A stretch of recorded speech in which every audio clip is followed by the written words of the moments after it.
എന്നുവെച്ചാ പ്രതിഭമോൾ അതുവരെ ആരോടും സംസാരിക്കരുതെന്നാണോ സുശീലേ? ആ അതെ. പിന്നെ നീ അവളോട് വേഗം ഈ കാര്യം അവതരിപ്പിക്കണം സുധ. എന്നിട്ട് പ്രാർത്ഥനയോടെ മിണ്ടാണ്ടിരിക്കാൻ പറയണം. പ്രതിഭ മോള് അനുസരിക്കൂല്ലോ അല്ലേ? പിന്നെന്താ, അത് അവളുടെ നന്മയ്ക്ക് വേണ്ടിയല്ലേ. ഞാൻ ഇപ്പൊ തന്നെ മോളോട് സംസാരിച്ച് അവളെ ഞാൻ മൗനവ്രതത്തിൽ ഇരുത്താൻ സുശീലേ. ആ ശരി, എന്നാ ഞാൻ ഫോൺ വെക്കട്ടെ സുധ, പൂജയ്ക്കുള്ള സമയമായി. ആ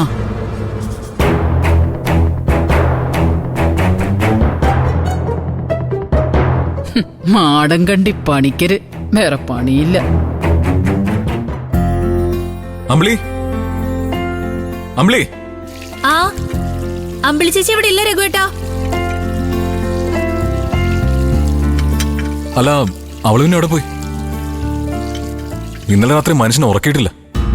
അതെന്തുപറ്റി? ദുസ്വപ്നം. ആ ഗുണ്ടകൾ വീണ്ടും വരുമെന്നുള്ള ടെൻഷനിലല്ലേ ഇപ്പോഴും. ഞെട്ടിരുന്നിട്ട് ഭയങ്കര നിലവിളിയായിരുന്നു. അമ്പിളി ചേച്ചിക്ക് ടെൻഷൻ ഇല്ലാതിരിക്കോ രഘുവേട്ടാ?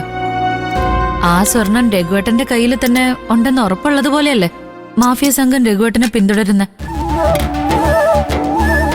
അതാ ചിരു എനിക്ക് ഇപ്പോഴും മനസ്സിലാവാത്ത. സ്വർണം കടത്തിയ ആദില് എനിക്ക് ഒരു പങ്കില്ലെന്ന് മൊഴി കൊടുത്തിട്ടോ ഞാൻ നിരപരാധിയാണെന്ന് കണ്ട് പോലീസ് എന്നെ വിട്ടയച്ചിട്ടും അവന്മാർക്ക് എന്തത് മനസ്സിലാവാത്തേന്നാ. ആ രഘുവേട്ടന്റെ പഴയ സ്വഭാവം അറിയാത്തവരായിരിക്കും ഈ ഗോൾഡ് മാഫിയ. പണ്ടത്തെ രഘുവേട്ടനായിരുന്നെങ്കിൽ ഇതൊക്കെ ഒരു ത്രില്ലായിട്ട് എടുക്കുമായിരുന്നില്ല.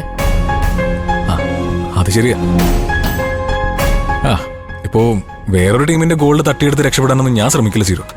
അങ്ങനെയായിരുന്നെങ്കിൽ രഘു എന്നെ കോടീശ്വരനാവേണ്ടതാ.